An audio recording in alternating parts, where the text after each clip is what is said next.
and today we're gonna be continuing with Time Princess, Romeo and Juliet story. Well, the gender swap versions, like I finally worked up the energy to like continue with the game. I saw that, and for now I'm just doing the sound test. See if it's like recording my voice in comparison to the music in the background.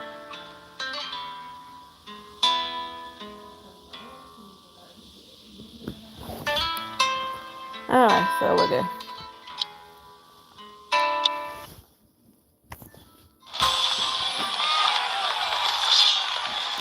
Ag. Who's there? What's going on? I wanted to see what's going on, but Lawrence stopped me.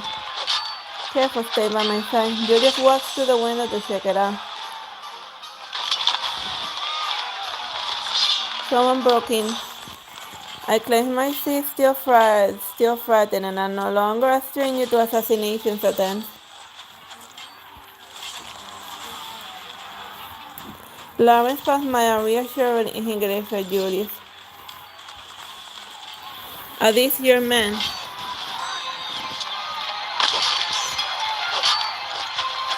If they were, you wouldn't be standing here speaking to me like that. Can you both please? Heavy footsteps interrupt me. Invader, Miss Ronnie said Lawrence, are you on? He's never mind. And what's happening? How many of them? Around 10 trying to attack us under the cover of night. Only 10, we should have enough men for that. Something's not right. Julius nodded as he stares out the window with his brow furrowed. Lawrence is about to happen, but something is stopped by the rockets outside. The fighting seems fierce. We will protect you, Miss Ronnie, and please stay inside. The guards leave quickly, and what's not right? What do you mean? The invaders fight well, but the Russians it doesn't seem like a simple evasion. Lawrence looks great, and he walks to the window, intending to see for himself. And something smashes through the window, and the curtain rises and clatters to the ground, and a man in black leaps and comes straight at me with a sword. I don't even have time to react. Instinctively, I look at.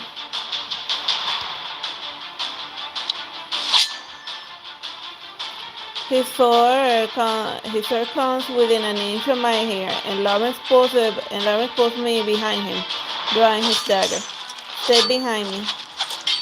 Across the room, Julius draws his sword, going for the other assassin. And the assassins are fronting, and they don't seem to tire after several rounds of the fight. In fact, the attacks are getting more vicious. The attacks outside just in front. These two are the real deal. Fortunately, the guards return from the outside and assassins are quickly subdued. I need to know who sent them. And before I can tell the guards to take them alive, one of the assassins clutches his chest and the other covers his mouth, and they both collapse to the ground. Wow, what's wrong with them?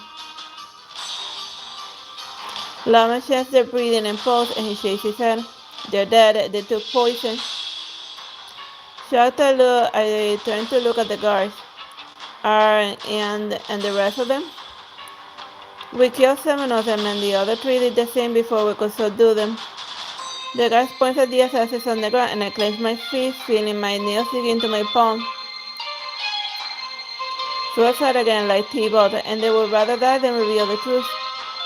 And I make excuses for Julius when the guards question him again, and Lawrence is silent enough to not contradict me. The guards bring the corpses. The guards bring out the corpses while the servants bustling and out cleaning the room. Soon only we 3 are left, and the silence weighs heavy. Julius laughs after a while. It's late, I shouldn't be here. Farewell, Romy. His answer surprises me, and Lawrence looks at Julius in surprise as well. Are you going to ask me about what happened that night? Not right now, and I'll find out some other way. A truth that endangers you, I don't want it. Did this attack dissuade Julius from finding out the truth? You're not as stupid as I thought. My intelligence is not your concern, said Lawrence. And they're about to quarrel, and it doesn't bother me much as to get in that close of a brush with death. But the guilt deep inside cannot be assuaged. Lawrence made a tough decision to prioritize my well-being before everything else. Julius is giving up important clues to ensure my safety. Can I really continue living like this under the protection, away from everything? Romy? Julius and Lawrence noticed my silence. I look over at them and my gaze falling on Lawrence. I wanted to tell Julius what happened that night. No, are you mad? Lawrence flat out disagrees and perhaps even he realizes he sounds too harsh and his tone softens. You only attract more trouble if you tell him. Even if I don't tell anyone else, the mastermind will still hunt me down. I escape distance thanks to you and the two guards, but this won't be the last time, and they'll never give up as long as I'm alive. But Romy, Julius has protected me time and time again. He deserves to know the truth. Who knows, he might give us some more clues. The silence after a while, Lawrence signs. Whatever, do what you want, I won't stop you. Thank you, Lawrence. He ruffled my hair and smiled wearily. I take a deep breath as I met with Julius in his eyes and I tell him everything that happened that night, and his face grows darker as I continue the lapsing into a long silence after that. I know Julius doesn't believe in all this talk about demons, and he must find it hard to accept what I said. And that's what happened. You can ask Lawrence if you don't believe me. No, I believe you. Julius looks at me smiling, and while investigating the case, I study the records and question the guards on duty. Verona has more cases of unexplained disappearances and nightly deaths compared to neighboring cities. Eyewitnesses claim they seen a suspicious cloaked man, and these eyewitnesses were never heard from again. Oh my. I feel chills on my spine, and if Laura hadn't called to rescue me that night, I would have ended up just like them. A warm hand squeezes my trembling shoulder, and Laura looks down at me tenderly. Don't think about it, it's over, you're safe now. I'll always be with you, and you'll never have to fear for your life again. The master hand behind all of this innocent's death will face heaven's punishment, and we will pay for his deeds. Laura's words warm my heart like a sunlight on a cold winter, and I put my hand on him, smiling. I know. Julius coughs loudly, and Laura withdraws his hand and turns away. His ears are red. You said you and Lawrence found a magic circle that where the mysterious man was. What sort of circle was it? I had no answer for that, and look at Lawrence instead, and he now turning to explain. It's an ancient brand of dark magic, and the spellcaster uses this magic circle to siphon the hatred, soul, and blood of his enemies to boost his energy. This magic is long forgotten, and I had to study ancient scrolls before confirming this. You mean someone cast a spell on Verona and to suck the life out of his people? That's very likely. They're probably making a philosopher's stone. The spellcaster is the likeliest mastermind behind it, and they're satisfied seeing the tragedy that Verona is in, and his happiness is built on the pain of everyone in Verona. Julius and Lawrence sink into silence, and they say nothing, but I can feel their anger too. Thank you for telling me this, Romy. Are our clues helpful? Can you find out who's behind this? Very helpful, and I cleared up a lot of my confusion, and I believe the mastermind will show itself soon. Julius' eyes narrow, and a cold smile tugs at the corner of his lips. We need to entice the mastermind to show himself soon. Julius falls into a thoughtful silence again. Oh, come on, we're all trustworthy people here. Julius shakes his head, looking at us. I have a suspicion as to who he is, but he's always been careful, and will fail if we're not prepared. How do you intend to make him show himself? I'm thinking about that too, and now that our two families are loggerheads, and it will be disastrous if we make a wrong move. He sighs in despair. It's going to be hard exposing the mastermind. Julius can do it by himself. Looking at Lawrence, he meets my gaze and sighs. Oh, what is it that you want me to do again? First, you have to promise me you'll help me. You mean help him find the mastermind? How do you know? It is the only thing that needs my help urgently. He ruffled my hair. I intend to. You underestimate me. Do you really understand who I am? Excuse me, you're the one who pretended not to know what I was going to say. Lawrence and I squabble, and Julius laughs softly. Are you laughing at us? Of course not. I laugh at both of you. I need to tell you something, said Lawrence. Can we? You can't say it in front of me.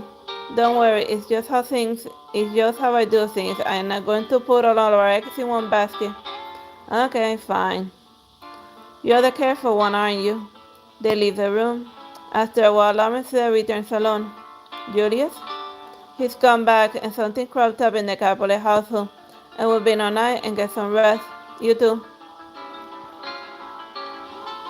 The following days are peaceful. The guards of the cottage are strict, but I mean no danger at all, and life seems to have returned to how it was before Julius's arrival. And Lavis tells me that the city is embroiled in increased chaos, and he refuses to say anything about working with Julius, and I tell myself not to jump to the worst conclusion. But I feel uneasy every day until one afternoon my fears come true.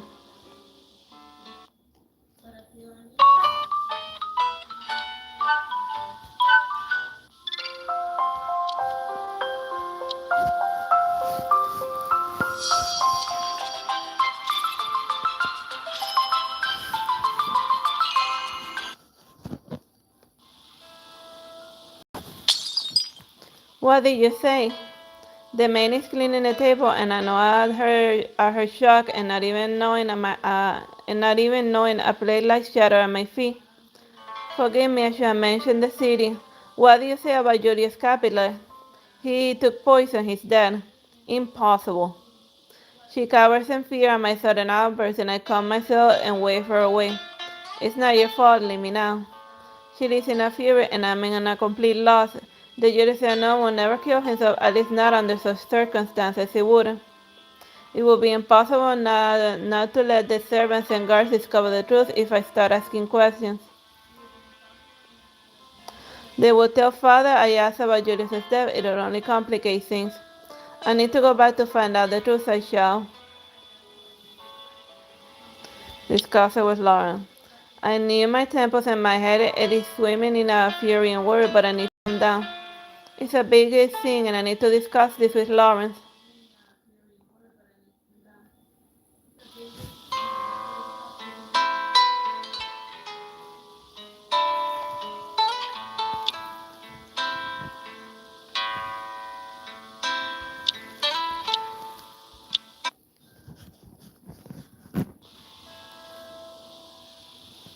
I won't believe Julius is dead until I see his corpse in his grave. I gnash at my teeth, and pain pierces my heart, threatening to rip it apart and bleed it dry. It's hard to believe we were exchanging information and the discussion about how to lure the mastermind just a few days ago. But then he has sent me and consumed me with kind words and even smiled at me. I take a deep breath and force these painful emotions out. Now's not the time. I need to pull it together and prepare for my journey back to Verona. Things are pretty bad over there, and I should put on a disguise.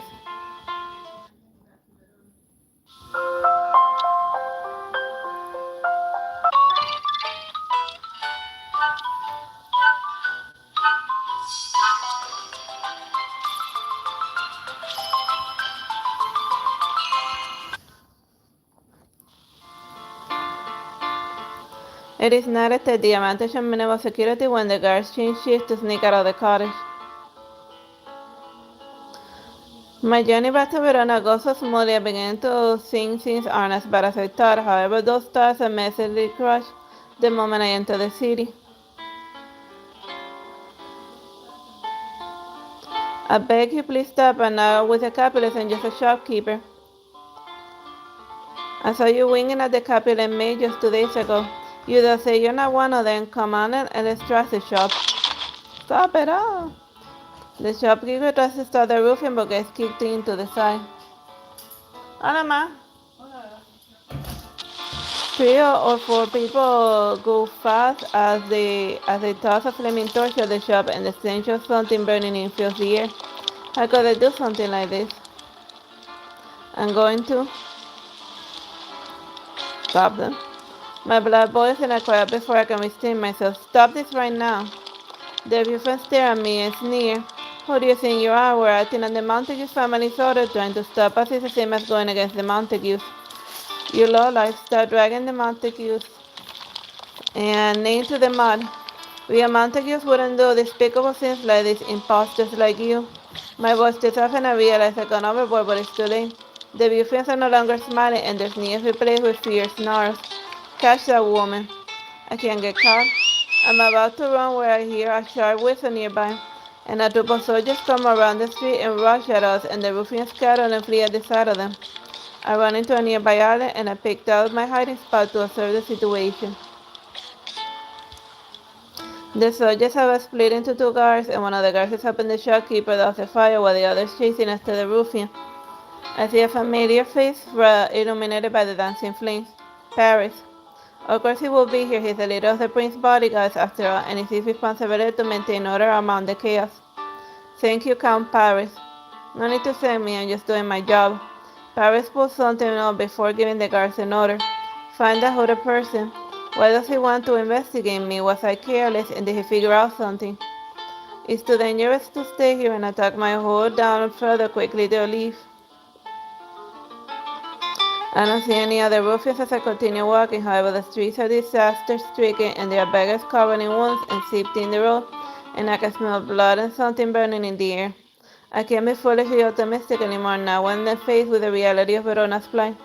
Someone has to stand up and change the situation this tragedy must end. However, the person who could have done it with me is already. I won't give up, not without conclusive evidence of his death. Lawrence said the church is still relatively safe, and let's see what I can learn there. I continue walking, and it isn't long before I spot the cross of the church roof in the distance. I stare at the church and remember that Lawrence said he would visit me tonight. It's getting late, and he should have left the church. He'll be upset and worried if he finds I'm missing from the cottage. Father and mother too, and I'm afraid you both as a friend and daughter. Julius, I'm going to kill you if you're not actually dead. My mouth's cursing a smile, and I'm surprised to find that I can still smile in this situation.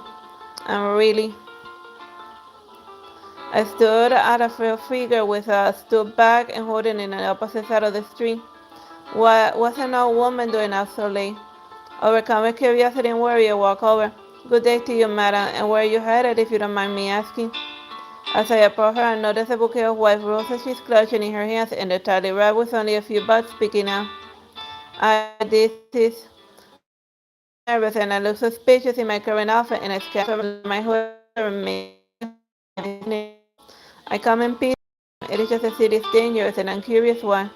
Are you Lady Romy from the mountains? Do you sell flowers here? Yes, it looks like you still remember me, Lady Romy. You and Julius helped me a lot before. Why are you out here all alone at night? The city's a mess. You should take care of your. I couldn't try asking her about Julius. And do you know how Julius is doing now? A smile fades from the old woman's face, and the darkness does not to hide the sorrow creeping from her face. You don't know? About what? It happened just yesterday. Lord Julius has already departed from this world. My breath catches in my throat, and I hold myself tightly to prevent the sadness from overwhelming me. Are you alright, Lady Romy? And then, do you know how he died? I heard he took his own life by drinking poison, and he had been trying to persuade Lord Capellan and Verona's situation, but no avail. He had requested an audience with his highness many times, but failed to meet him even once. They said this was his way of retaliating against his father and his highness. My ears refuse to hear another word, and the night sky seems like it might crash down on me at any moment. I stagger in my staggering chairs, and I feel bad rise to my throat. Don't be sad, Lady Ronnie. If you're upset, I'm fine. Don't worry about me. Where is he now? He's at the church, and they haven't had time to bury him, so he was left here. Tell you the truth, I wanted to sneak into the church and visit him at night. Such a pity, and he was a fine young man. I look at the church, and it's no longer pure and warm place I knew. It feels like a grave now, the air heavy with death. I can't explain why, but I'm still holding on to a weak glimmer of hope deep down my heart. And it's laughable, I know that, but I'm unable to stuff out that tiny bit of hope. Can I have some of those flowers, madam? I want to see him too. Some flowers, don't worry. I'll give you the entire bouquet. This is fine as long as my sincerity reaches him. On the other hand, Lady Ronnie, I can tell you what you really want. To see him. My heart skips a beat at the old woman's words, and she gives me the bouquet and huddles off without waiting for a reply. I watch until the old woman vanishes into the night, and I run my fingers lightly over the flower petals and gaze at the church. The heavy doors grow deafening in the night sky, and moonlight shines through the stained glass windows and falls upon the altar, and the ancient legend seems to come to life. Thus, I must be dreaming.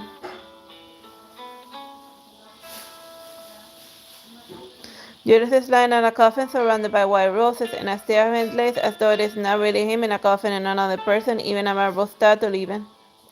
An unintelligible sound escapes from my throat, and I collapse on the floor to the feet, and the bouquet paper wrapping becomes undone, and the roses scatter across the floor. Julius. Tears fall from my eyes as I speak his name, and an intense sorrow washes over me, and a dull ache hammers incessantly in my mind. I can't stop the memories, his smile, his words, and when he gave me the red roses when we danced. Julius, I don't want to lose you. If only I had realized earlier just how much you mean to me, if only. But it's too late, I am filled with regret. Julius, I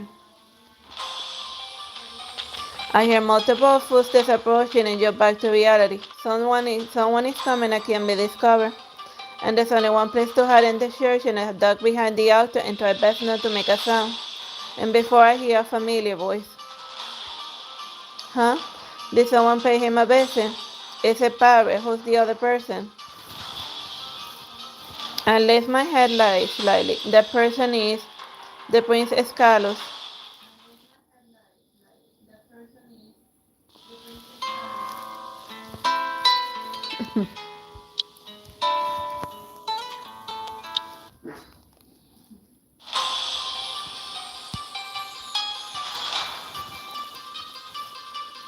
My heart turns hotter when I see Paris and Princess Carlos.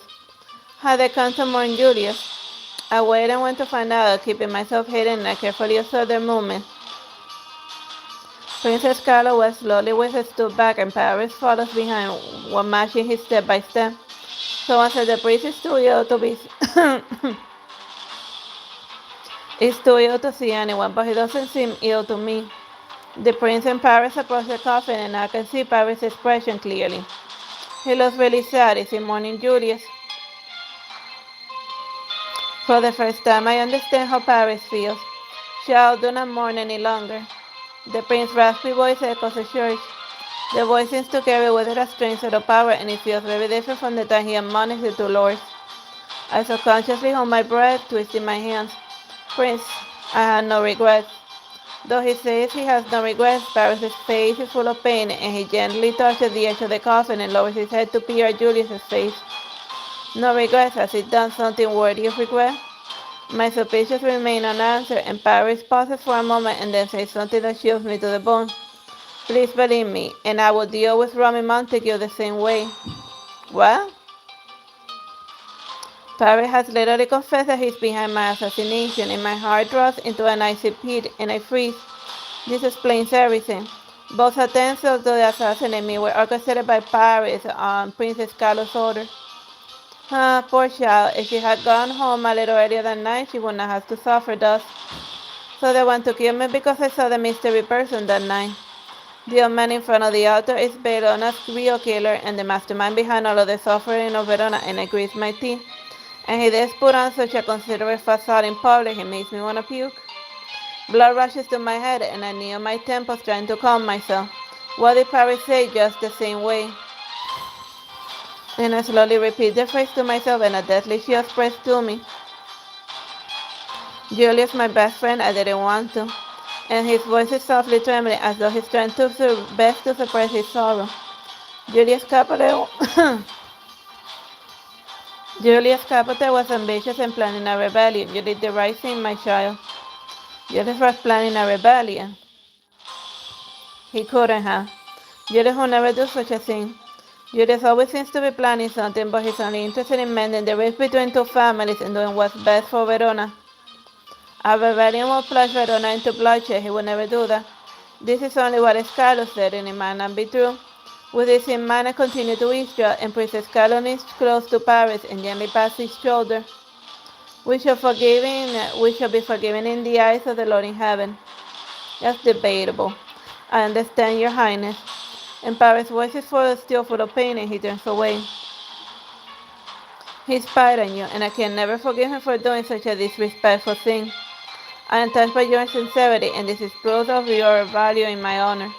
And I know you've always been troubled by the feud between the Montagues and the Capulets, and their actions have hurt the people, and that bothers you. Yes, you know it all too well, and I can sense Paris' pain, and he seems to be deeply troubled by the chaos in Verona. I do not wish to see the families fight, but for the sake of the Verona's future, my rule must be powerful and stable. Too much interference will rock the foundation and tear apart this beloved city. Scarlet takes hold of Paris' arm, and his fingers are like dry twigs. And as though energized by the prince's gesture, Paris slowly lifts his head and replies in a low voice, "Yes, as the commander of the guards and as well as your nephew, I will never stop defending your honor, even if it means poisoning my friends. And I always remember the kindness you showed me by letting me send him personally off." Rage filled me in an instant. Paris poisoned Julius, and I trembled with rage and my hand accidentally bounced against the altar. Huh? I'll check it out. And I had myself that afraid that it might make a sound, and Paris walks around to the side of the church, and he doesn't seem to notice anything out of the ordinary, and he does not pursue the matter further. Verona is in precarious state, and the Capulets and Montague have fought each other for so long, but they remain as powerful as ever. To prevent them from joining forces and poisoning a threat to my rule, we will have to sacrifice peace. There's a trace of insanity in Carlos' piercing wrath. Judas' death is a coincidence, but also a necessity. The Capulets were quiet for a while after a huge blow. So Paris, do not blame yourself. Paris is persuaded, and the sorrow on his face instantly fades away to be replaced by icy cold determination. Yes, your highness, and for the glory and future of Verona, I shall put your sharpest sword for as long as I live. Escado seemed pleased with the answer, and he passed Paris on the shoulder again. With that was the Capulets. Paris, why don't you go deal with the Montagues now? He points a finger at the altar. Kill Romy Montague and restore harmony in Verona. I've been discovered! The sweat from my palms was drenched by my sleeves, and even if I had a sword, I couldn't stand a chance against Paris. Am I going to die here? The image of Julius in the coffin flashes across my eye, and he'll never be able to see his dream of a peaceful Verona come true. Julius had made the future we hope for become a reality. As Paris unsheathes his sword, I dash towards the door from the altar, and Paris barely misses my head, and I feel a cold wind graze me, and my hair comes loose as my hood falls. And the near heat startles me, and Paris takes a chance to swing 3 more times, and I'm forced further away from the door to dodge the blows. Lady Romy, your attempts are futile. I will not give up so easily. I want to yell at him, but his words are keeping me busy, and I'm lucky to have avoided getting stabbed so far. Hurry, Paris. Yes, your highness. I am dead if he really hurries. I ran around the pillars and furniture trying to make use of the obstacles to throw Paris off my trail. And I'm lucky I used to play in the church when I was a child, otherwise there would be no way to avoid tripping over things.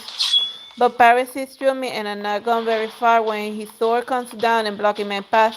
Ah! I barely dodge the blade, hopelessly overwhelms me as I struggle to breathe. Perhaps it's the obstacles or something else, but Paris' sword never reaches me. Am I imagining it? And Paris' heart doesn't seem to be in it at all. There's no need for mercy, Paris. Finish her. The prince shouts reverberates to the church, and his voice is powerful and disconcerting. And the sound makes me dizzy, and Paris grabs me by the collar, knocking me out. Ah! Forgive me, Lady Romy. And he raises his sword, and his expression is unfathomable.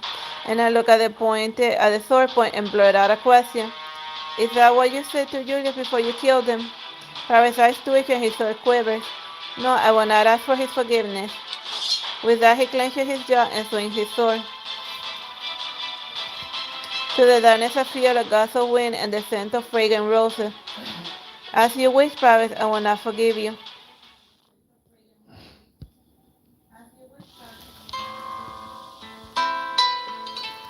Well, we made it to one of the endings.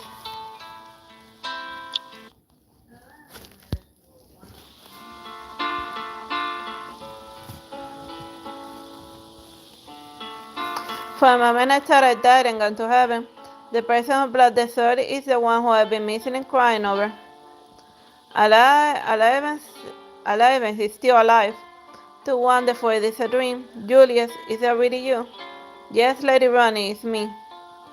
Julius pulls me up, and his hands are still cold, and I hold on tightly to his hand, afraid that he'll disappear the next second.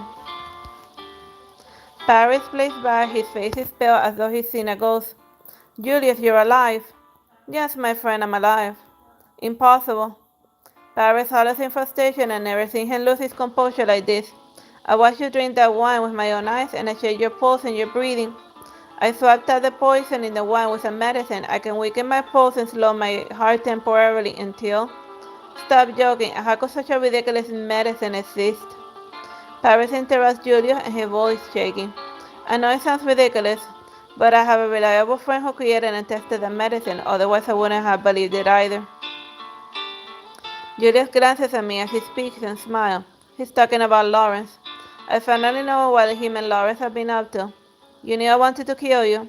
No, but I know someone is out to get me, and you were the last person I hoped it would be. I wanted to discover the spice planted by the prince, to test my loyalty. Julius doesn't answer, but Paris already knows what it is. I held on to the silver hope that you fight beside me and that you give up this your session for the sake of Verona. The fact is that I shouldn't harbor such fantasies. Oh, it looks like I disappointed you. Paris hangs his head and Julius looks with sorrow at the person who was once his friend. I can feel Julius' pain and I squeeze his hand and he feels it in his mouth at me.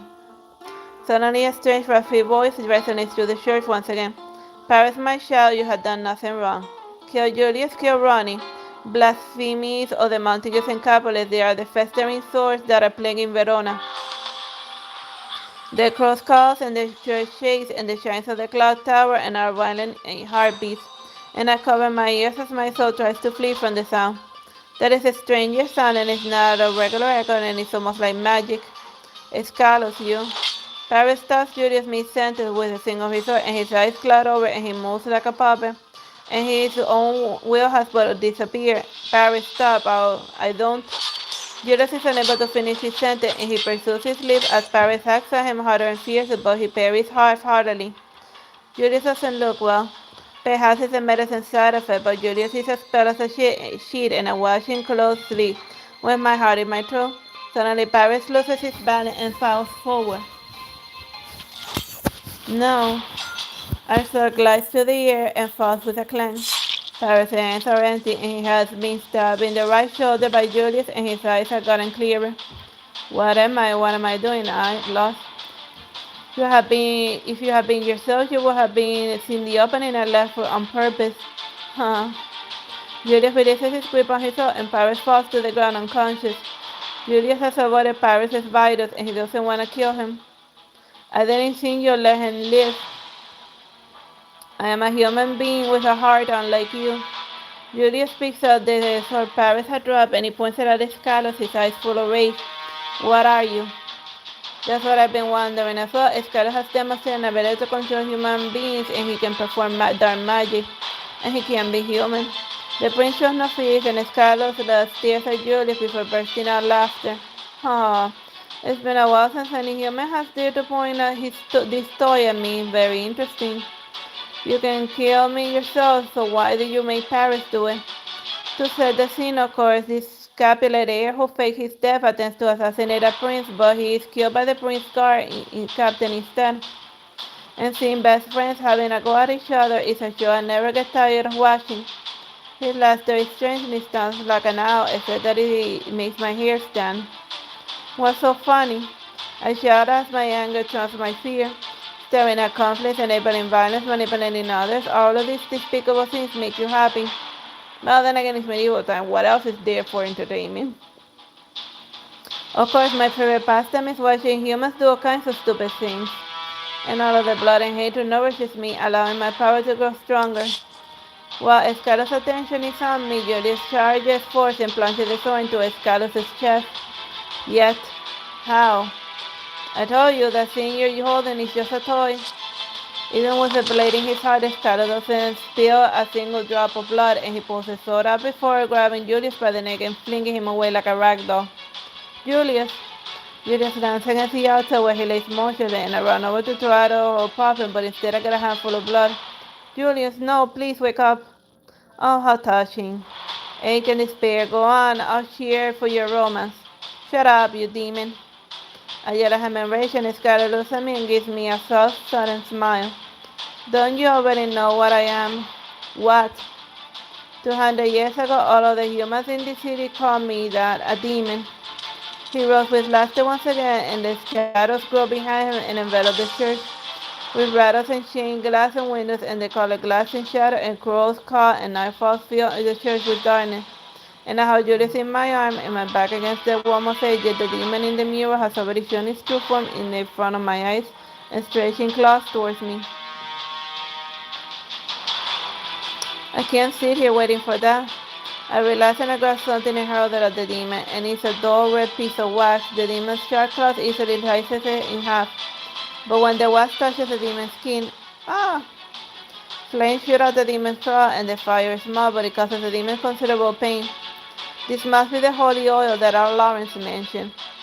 You vile woman, I'm going to tear you into pieces. Huh? How did you?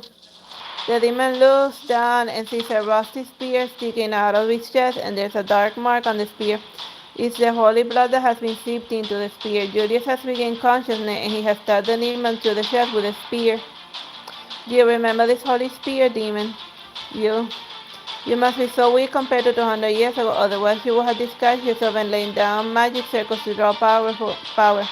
And this time the holy spear is enough to destroy you. Ah! The demon screams and falls down the altar before finally starts moving, and sunlight shines through the shattered windows and falling on his shriveled face. Dawn has arrived. Is it dead? Yes. Julius sways and topples over. Julius. I managed to catch him that he may be seen, but he's not light, and I almost slip and fall onto the altar with him. You're so heavy. Really, it looks like the Romy got some strength. How can you still judge, Julius? You're bleeding. I'm fine. You'll be fine when I get into the treaty later. But Paris, why are you still concerned about him? There's a limit to being kind. Kind, you're the first person to say that. I'm not in the mood for jokes. Sit and let me pass you on. I take my handkerchief and start the bleeding, and he interrupts me, and his gaze is soft but serious. I'm not joking. You're the only person who will compliment me. My hands slow down as I start dressing the wound. The person I care about keep leaving me. Tonight I almost lost you. Fortunately, you're alive and well. I sincerely thank God for allowing you, the bright and gentle Romy, to stay by my side. That's someone he cares about. Something extinguishes in my heart, and I look into his eyes and manage a slight smile. Thank you for valuing me so highly, and I'm very happy you're alive too. With that said, I stand up and hesitate, and for some reason I don't want to continue talking to him. Don't leave me, I haven't finished. He catches my finger, and he didn't use much strength, but I can't pull away. When we see Lord Montague later and explain the situation, I have something important to tell him. I hope he'll be willing to let his dear daughter marry me and bless us as a couple. As they are Julius' daughter, and the large sun flows through the window, crisp and beautiful, and Julius' eyes clear and sparkling like bright jewels. Are you proposing? Julius nods. Is it a political marriage for the sake of Verona? Yes and no. Political marriage is the alliance of two families, of course, and I hope our marriage can bring peace to Verona. But the reason I wish to spend the rest of my life with you is my beloved Romy. Romy, will you marry me and spend the rest of my life with me? Is this reality or dream? Last night I thought I lost him forever, and yet as the morning first light shines into our eyes, he's proposing to me. I do. My answer is as it should be, without a hesitation, and we are meant for each other for this life and forever. I believe it with all my heart. After what happened, it's expected that not everything will be smooth sailing, and the truth behind his status is too preposterous, and it's been covered up by the two families, and the outsiders all they know is that the prince has passed from sickness, and his successor is the real Princess Carlos' grandson, who is still a baby. And as to Paris' recovery, he has been protecting the child as though he is atoning. Paris lost his father when he was a child, and it was Princess Carlos who brought him up, and he's stubbornly loyal to the prince, hence his actions. I see it must have been a huge blow for him too. And as for our wedding, Taylors are shocked by a declaration of first, and my father almost challenges Julius to a duel right then and there. And when they finally calm down, Julius and I share our experience with them, and I hope for the future. And as we await the response with bated breath, it's Julius' father who stands up first. You have my blessing. You may be blissfully always, my dear children, and may Verona's future be glorious forever. I didn't see your father be so open-minded. He's actually quite reluctant to participate in the feud, but he's also a man of great responsibility and he's also burdened by it. It's fortunate that Lord Montague agreed, and was he serious about dueling me? Very. Haha. Speaking of which, Lawrence is unable to attend our wedding, right? Yes, the academy has him occupied, so he can't leave. Oh, what about timing? Before the wedding, I suggest going to places that Julius has visited before, and I want to know more about his past by tracing his steps. And he's been explaining many local customs to me on our journey, and every street I travel with him is a beautiful memory made.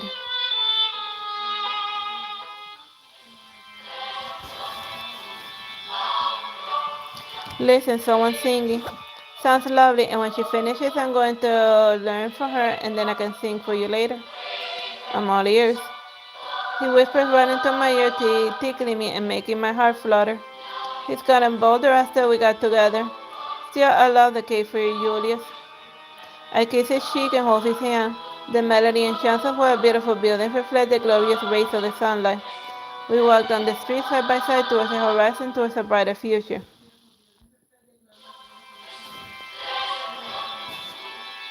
A thin romantic stroll. Oh, I love that ending.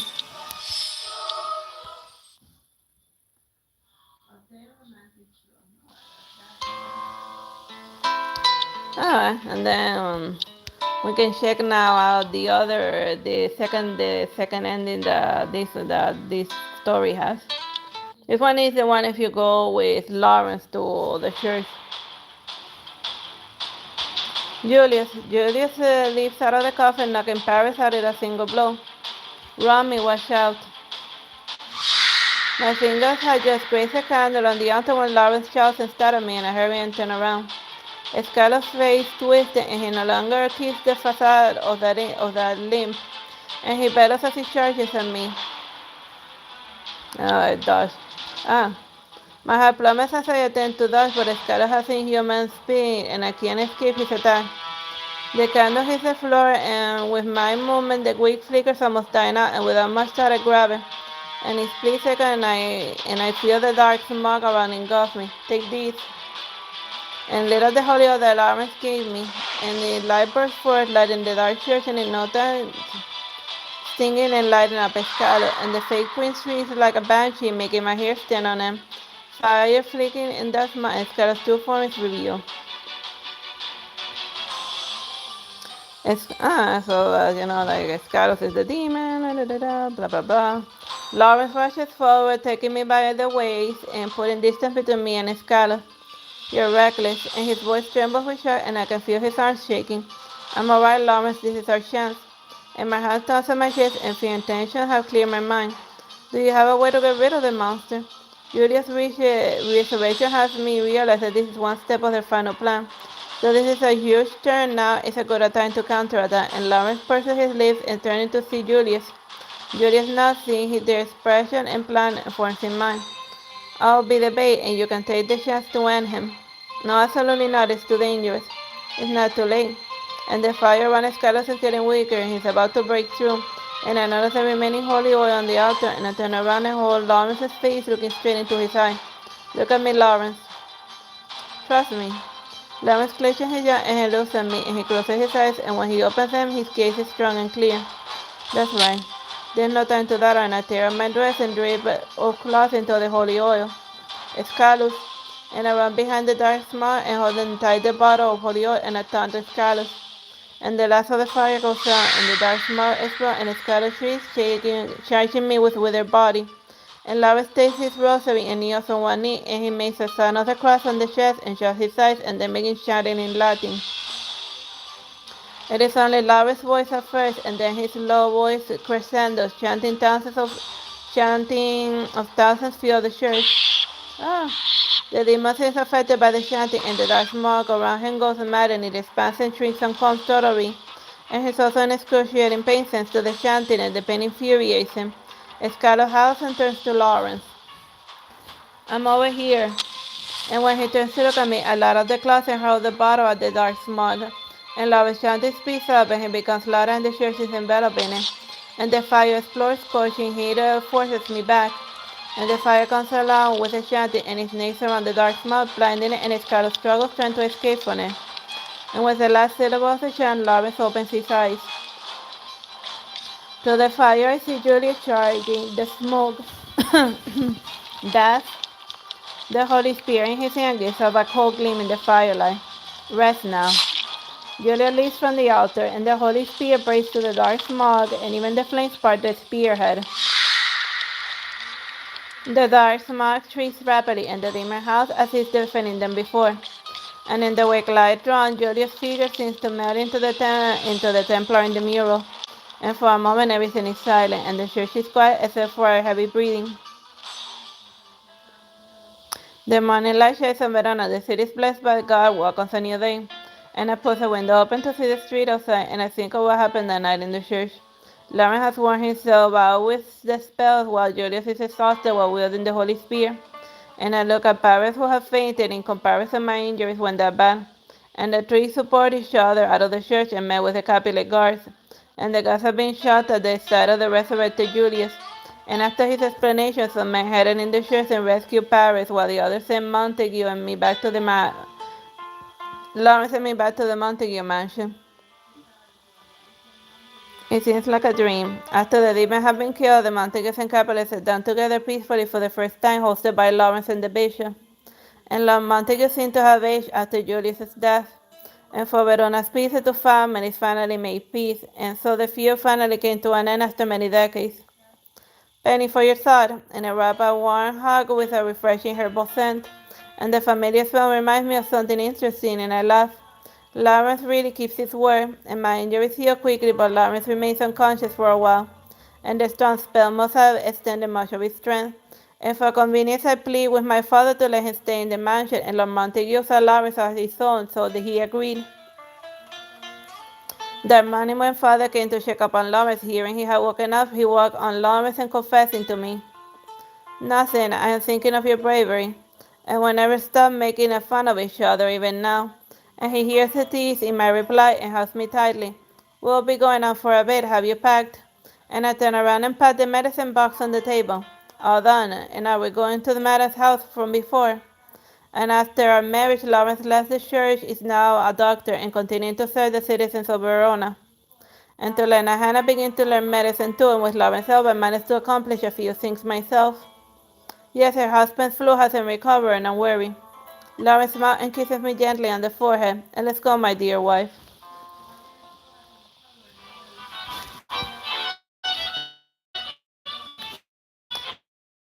By the rest of time, Verona remains powerless, and the shopkeeper on the street greets Lawrence and I when they see us.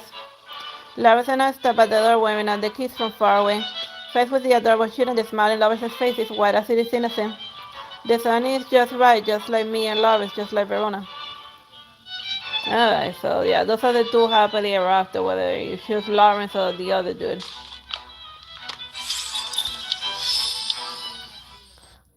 Alright, that's it.